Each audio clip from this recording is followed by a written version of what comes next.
Julius Caesar is remembered as a giant of history, a name that later became the word for king in many languages. But it's ironic that the future master of Rome started life in a small, worn-down home in one of Rome's roughest neighborhoods. Caesar was born into a noble family that had lost its money and influence. As a teenager, he was forced to run for his life when a dictator targeted his relatives. With nothing but his family name and fierce ambition, he pushed his way up from the bottom of Roman society to command the strongest army on earth. He conquered vast new lands, broke the rules of the Republic, and took complete control of Rome. But the higher he climbed, the more fear he created among the very men who once stood beside him. This is the story of a boy from a struggling family who became the most powerful man in Rome, and how that power led to a brutal betrayal. The life, the legend, and the assassination of Julius Caesar.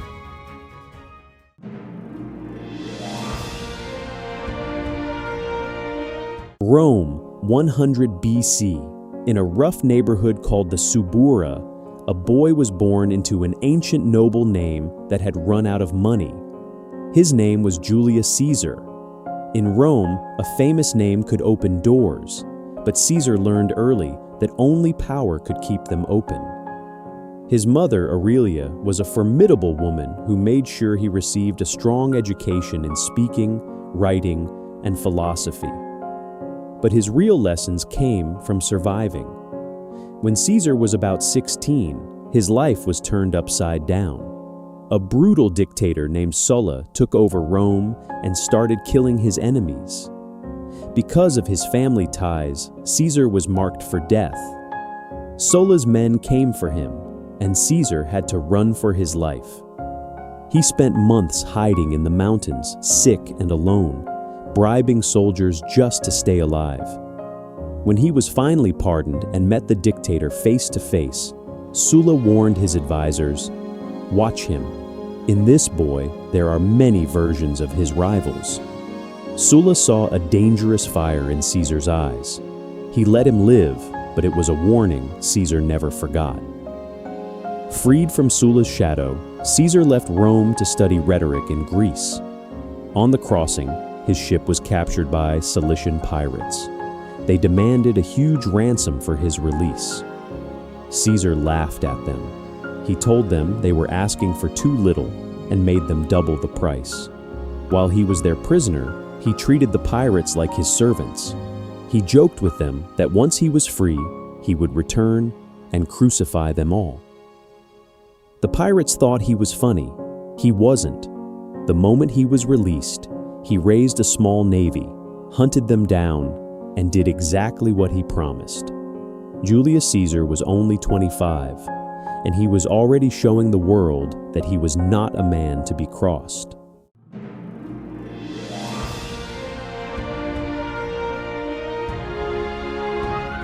Back in Rome, Caesar poured everything into politics. He spent money he didn't have on massive festivals and public games. He was charming and brilliant, but most importantly, he understood that the people were the true source of power. While other politicians stayed in their palaces, Caesar was in the streets, shaking hands, learning names, buying loyalty with grain and spectacle. The aristocracy looked down on it. The people loved him for it. He climbed the political ladder step by step, quaestor, aedile, praetor, and finally Pontifex Maximus, Rome's chief priest. Each new office gave him more influence, but left him deeper in debt. One day, as he tried to leave for a post in Spain, his creditors blocked the road. Caesar called in Marcus Crassus, the wealthiest man in Rome, who agreed to cover his debts. Together with the famous general Pompey the Great, they formed a powerful alliance known as the First Triumvirate. With their backing, Caesar took an army into Gaul, modern-day France. What Caesar did in Gaul made him a legend. Over 8 years, he conquered vast territories, crossed the Rhine River into Germany, He crossed rivers no Roman army had crossed, and even invaded Britain. His soldiers loved him and followed him without question. His greatest moment came at the siege of Alesia. He was surrounded. He had a massive enemy army in front of him and another 250,000 warriors coming up behind him. Most generals would have surrendered. Instead, Caesar ordered his men to build 2 walls, one to keep the enemies inside the city, and another to protect his back from the army outside. He held the line, won the battle, and conquered all of Gaul. But Caesar understood something important. Victory is power, but the story of victory is even more powerful.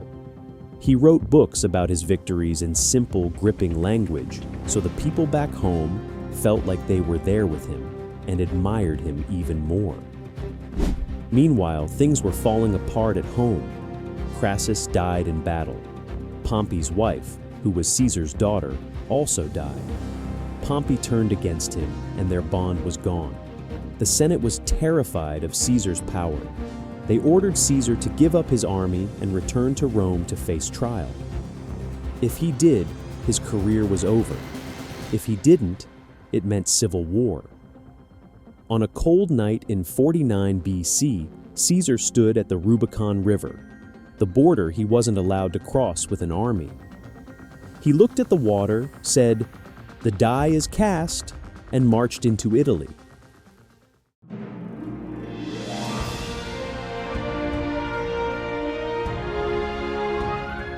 What followed was 18 months that reshuffled the entire ancient world. Pompey fled Italy, Caesar swept south, seized Rome without a battle, then Spain, then Greece, where he caught Pompey's much larger force at Pharsalus and shattered it in a single afternoon.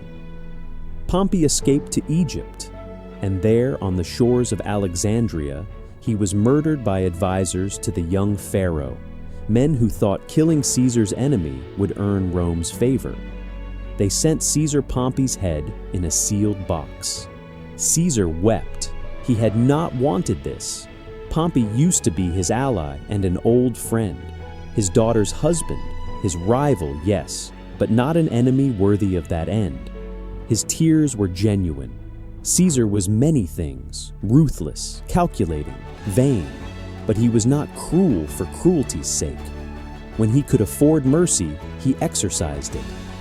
It was policy, but it was also character. In Egypt, Caesar met Cleopatra VII. She was 21, a queen fighting for her throne against her younger brother, a political pawn for the old men around her. She had herself smuggled into Caesar's private chambers, rolled inside a carpet, or so the story goes. And by morning, the most powerful man in the world had taken her side. Caesar fought a brutal urban war in Alexandria to secure her throne.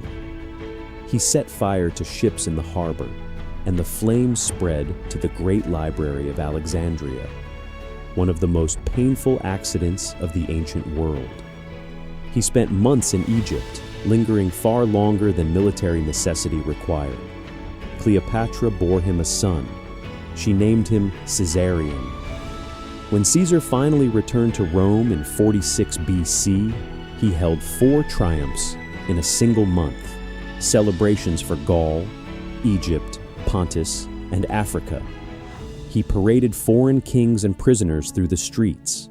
He staged gladiatorial games so massive that it took weeks to finish them. He gave his soldiers enough money to retire wealthy. The crowd went wild. He was no longer just a politician. He was the undisputed master of the Roman world.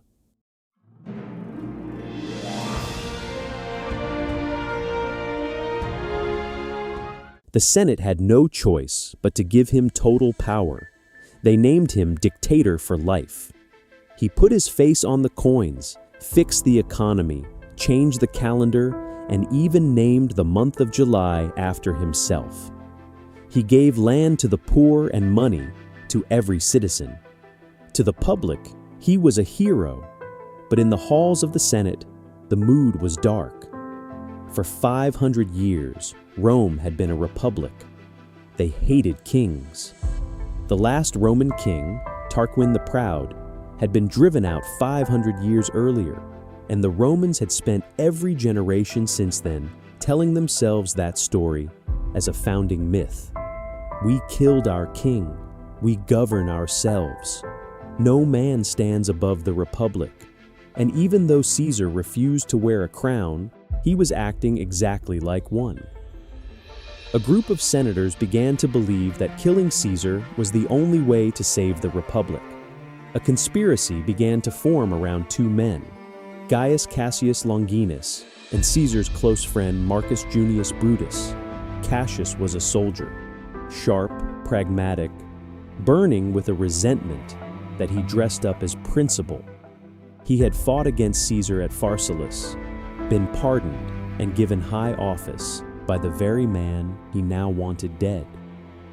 Cassius was not acting from ideology. He was acting from a specific, personal hatred. Brutus was something else entirely. Brutus was Caesar's friend.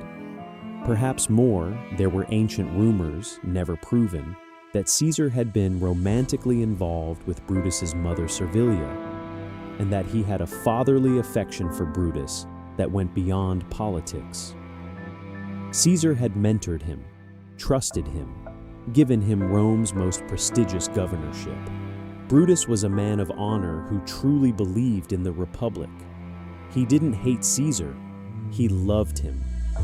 But he feared what one man's absolute power would do to Rome's freedom. Cassius used that fear, whispering that it was Brutus's duty to save the city. By February of 44 BC, the conspiracy had grown to include roughly 60 Roman senators. 60 men, many forgiven by Caesar himself, plotted to kill him in secret.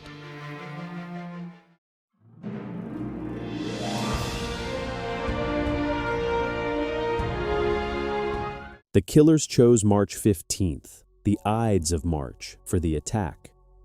A Senate meeting at the Theater of Pompey, ironically in the shadow of his old rival's monument. The morning of that day was filled with bad omens. Caesar had been warned multiple times. His wife Calpurnia had nightmares so severe that she begged him not to go to the Senate. A soothsayer named Spurina had warned him weeks earlier, "Beware the Ides of March." Someone even handed him a note on the morning of the assassination, a note describing the entire conspiracy and every name involved. He carried it with him, but he never read it. He had won so many times that he simply couldn't believe he could lose.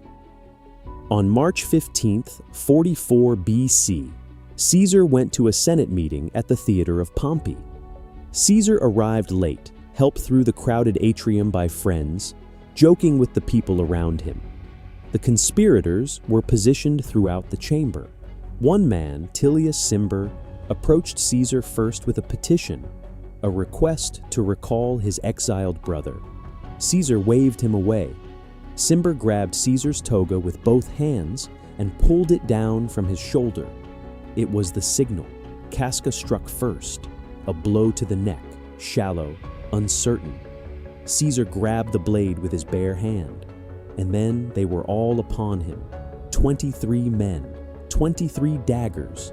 They struck from every angle, each conspirator required to participate so that no single man could claim innocence or point blame. The wounds came so fast from so many directions that the conspirators were stabbing each other in the confusion. Caesar fought back. The man who had personally led his troops across rivers and through ambushes did not fold quietly. But there were too many of them. When he finally fell, covered in blood, at the base of Pompey's statue, the assassins raised their bloody daggers and shouted that tyranny was dead, that Rome was free. They expected the Senate to cheer. The Senate ran. The chamber emptied in seconds.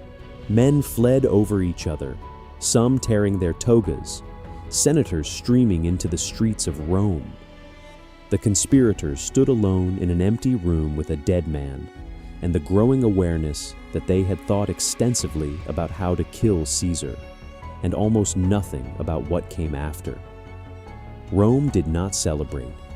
The people, the tens of thousands of ordinary Romans who had eaten at Caesar's games, who had received his grain, who had cheered his triumphs, went silent. Then they went dark, shops closed, doors locked. The city held its breath. The assassins marched to the capital with bloody weapons, expecting a hero's welcome. What they got was an empty city and the sound of their own sandals on stone. They had killed a man. They had not killed what he meant. When Mark Antony spoke at Caesar's funeral, read his will aloud to the crowd, everything changed in minutes. Caesar had left his gardens to the public, left 300 sesterces to every Roman citizen. He had given Rome its last gift, even from beyond the grave. Antony lifted Caesar's blood-stained toga and held it up before the crowd. He pointed to each tear in the fabric and named the man who made it. The forum erupted. The mob surged through the streets hunting conspirators. Brutus and Cassius fled Rome. Cicero, who had nothing to do with the conspiracy but had praised it, ran for his life. The assassins were hunted down over the following years, one by one, until almost all of them were dead.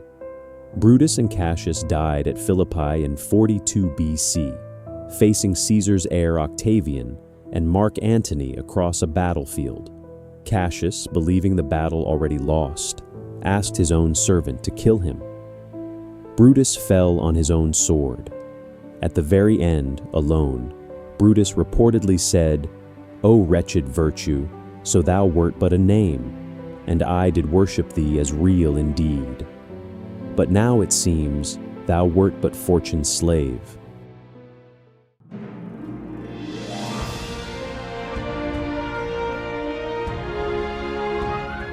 The great irony of Caesar's death is that the men who killed him to save the Republic actually destroyed it. The civil wars that followed the assassination between Antony and Octavian, between East and West, between Old Rome and New, consumed a generation.